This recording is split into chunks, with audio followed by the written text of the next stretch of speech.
Ladies and gentlemen, boys and girls, children of all ages, across all nations, races, and denominations, what is up? The King of Lightning is here today, bringing you guys and gals, as usual, One Punch Man episode reviews. Today, episode 6 review, and if you have not seen the live reaction, as usual, there will be an annotation in this corner right here, as well as a link in the box below. Now, when it comes to this episode of One Punch Man, you guys already know, I have an immediate bias coming into this because One Punch Man is spectacular, alright? I'm sorry, it's just spectacular. So, first of all, when it comes to the pacing overall is, I'm not too sure if it's fast. It felt really, really fast for me personally, but that's when I compare it to the manga directly. And what I have to obviously understand and recognize is the fact that the One Punch Man manga is not like your average manga, where sometimes you will have one chapter that comes out once a month, or sometimes once every 2 months, depending on how it works for that particular time frame. And that one chapter will be like 7 pages, 8 pages, straight up. So the fact of the matter here is that when it comes to pacing, a lot of times it's hard for me to actually see if it's fast or not when it comes to One Punch Man, the anime, because the manga itself is structured very different than other series. So the fact of the matter here is that I felt like they covered a lot of material in one chapter. I mean, they start off with Saitama and the whole job thing and how he completed that, and that was like 5 minutes deep. And then after that was the whole Ghost City thing, where they even put in Tatsumaki, and I was like, whoa. So there's a lot of stuff that they did cover in one episode. And overall, I would say it's on the faster side, but how much faster, I can't be too sure about it. It's not like Kill la Kill, like blazing fast, but it still, I think, is faster than norm. Now, when it comes to the overall story progression, characterization, and whatnot. Characterization, let's start there. Nothing really too big, honestly, because there weren't really any characters to characterize that were fairly important. I mean, we did have character introductions. We had Golden Ball, A-class hero. We had Spring Mustachio, A-class hero. We had Tatsumaki, very important character. I believe that they did mention that she... Yeah, I think that they did mention what class of hero that she is, but I'll throw it off to the side. But you should already know, just by looking at her, what class she is, honestly. You have S-class hero Watchdog, who they mention via like a 30-second thing, but when they mention him, they talk about how he is regulating Q City fairly hard. So he has some connection with Q City, that's fairly obvious.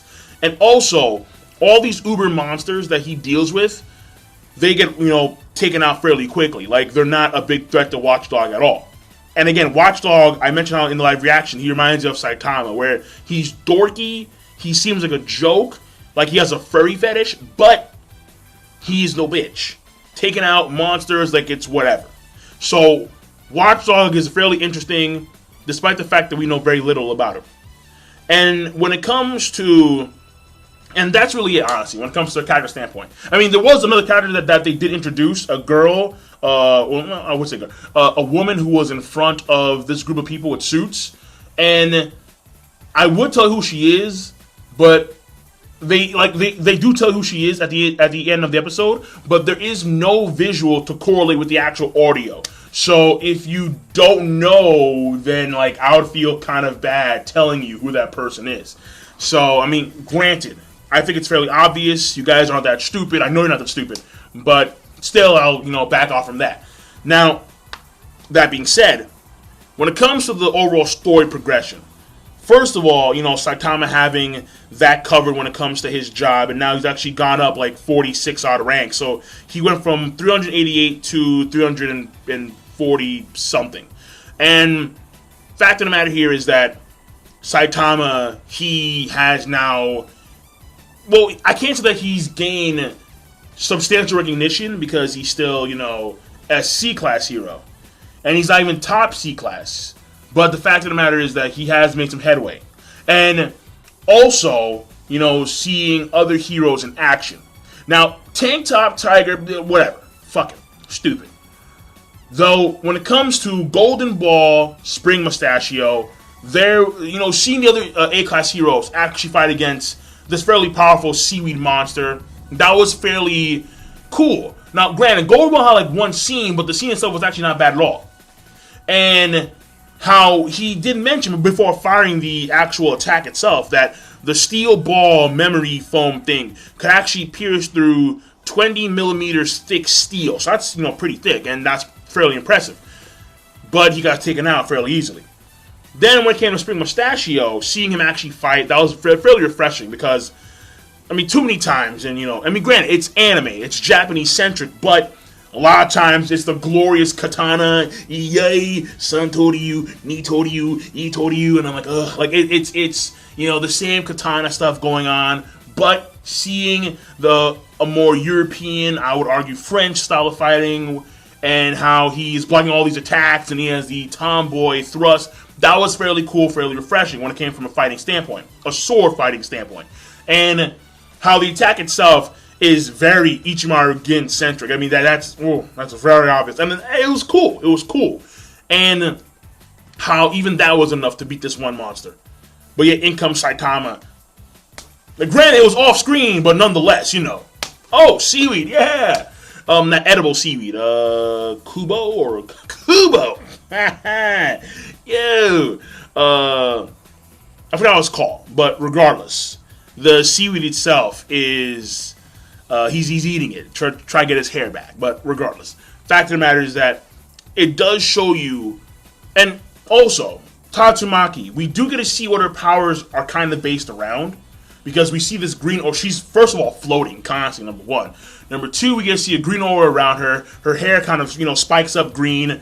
Oh, I swear to God, Toriyama, don't get any ideas. Toriyama, if I see Super Saiyan God, Super Saiyan 2, if I see green hair, I'm coming after you, Toriyama. I'm coming after you. But, despite that, we do get to see that she levitates a few things, and she's just floating there. So, you have an idea what her powers are based around. It's fairly obvious, honestly. However, what is important is noticing how the A-class heroes are actually able to fight fairly powerful monsters. And it does kind of bring you back to how the power structure is gauged when it comes to the Hero Association. Because Saitama is a massive, massive, massive outlier. So understand that A-class heroes, even guys like Sneak, who just got one shot by Saitama, they can take on fairly powerful monsters. Over Tiger level monsters, and that was mentioned in the episode. So, fact of the matter here is when you have C-class heroes like Licenseless Rider, who get taken out by thugs. Granted, Hammerhead and his boys, they were superior thugs because of their battle suits, but they were still thugs nonetheless. And yet you have a fairly powerful monster like the seaweed creature, who two A-class heroes did subpar against the monster, but still not like overall terrible, especially Spring Mustachio. So, fact of the matter is that it does give you a sense of the power balance when it comes to the Hero Association, where it is fairly well organized. Something else that was also very important in the episode when it comes to from a story standpoint was seeing how, from the human perspective, it's expected. However, when you see that the monsters themselves are communicating with one another, and how they have their organizations and how they have their groups that are hidden like the forest somewhere and whatnot, how you have these monsters, some random group of monsters, they're talking to each other about how Z City is an unsafe place for even them. Like, that just goes to show you, like, even the seaweed monster had heard from, like, probably other monsters that there are a group of monsters that are getting together in City Z. The fact of the matter is that monsters can communicate and talk to each other just like humans would for each other. So, thus far, we've been seeing monsters, like, independent, with the exception of organizations like the House of Evolution. But normally, what we've been seeing are monsters independently, like, randomly come into the cities and start creating chaos. But we're actually going to see monsters start to commune and talk to each other more and more and more.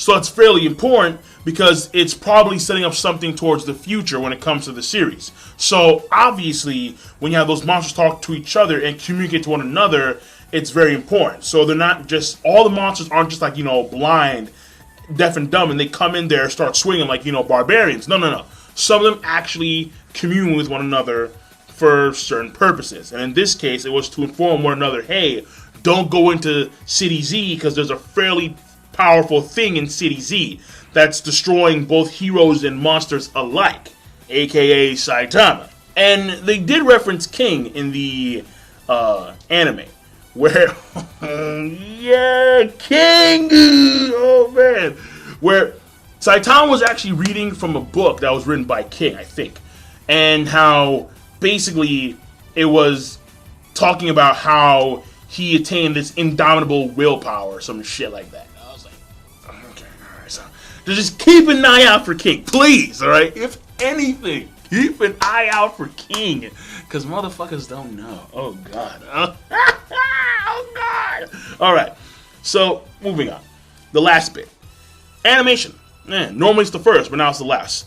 Here's the thing. Animation, overall, I think was usually, well, not usually, it did start off fairly dynamic. I did notice that. Where it starts off with Saitama, he's running through the city trying to find some area of chaos where he can quell it so he can get some recognition and get his rank up and whatnot. He has to because he's a C-class hero. He has to keep on working in order to raise his, rank so he can get out of the C-class to be B-class.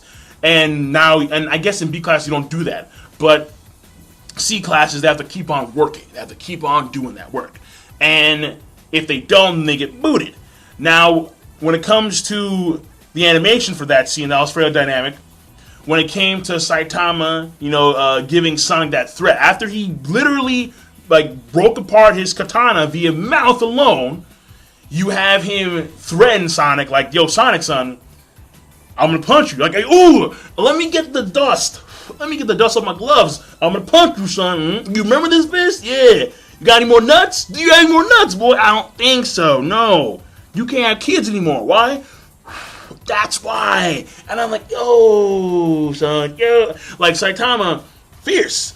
But it was very dynamic, the way it was drawn, seen. And as the anime progressed, it became sharper and sharper and sharper. When it came to Tatsumaki, how she was levitating there, and how you could see this green aura around her and the intensity in her eyes. Like, you can tell it was fairly sharp, fairly powerful.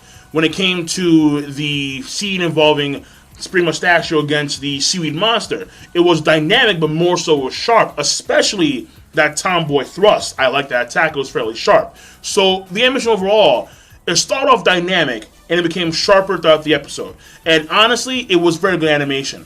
And this brings up something that I want to point out, or mention. Basically, there was an article on Anime News Network that came out recently, where they talk about the quote-unquote secret of the One Punch Man's anime success, and how, because it's booming right now for obvious reasons, fucking Saitama. But when it came to the article, they talk about a few things that are fairly fascinating, and I will talk about in the future because these things are, I think, prevalent for anime in general.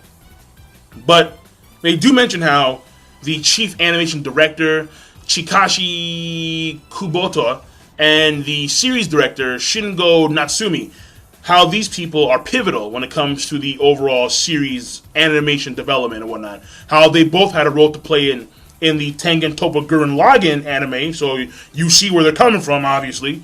And not only that, but how the actual staff, when it comes to the overall foundation for the One Punch Man anime, animation-wise, you could argue it's kind of the same level as like One Piece when it comes from a staff standpoint. However, when you compare, on average, the One Piece animation to One Punch Man animation, it's day and night. Woo, woo, the lonely soldier seems to free his mind at night. Basically, it's day and night. And, I'm going back there, right? And how you have a group of people, when it comes to the One Punch Man anime, who actually have the desire to make the animation as best as they can. That's what pretty much was stated in like the first paragraph, in a nutshell. And how if that's the case, if the reason why the animation is so good, so sharp, so dynamic, and smooth in many cases, the reason why it's because the animators actually have the drive, they actually have the desire to make it fantastic. When you see animation in One Piece where it's just like, bro, like yo, there's some 5th grade level shit. Well, I guess the reason why is because the animators aren't feeling it. They're not really digging it. So it's a fairly fascinating thing, and again, I will talk about it in the future. But overall, and I'll put a link in the box below on the article on Anime News Network. But overall, the episode itself, I thought it was honestly great. I'll leave it at that. All right. So King of Lightning, I mean, that is an 8 out of 10. So it's not a but it's still fairly good because it's One Punch Man. All right, it's to be expected. So if it goes any lower than that, odds are there was some really funky stuff. But either way, overall, I'm done. King of Lightning, that's the rating, and I will see you guys and gals later. Of course, rate the video, comment, and subscribe as always. Peace. Have a nice goddamn day. Yeah.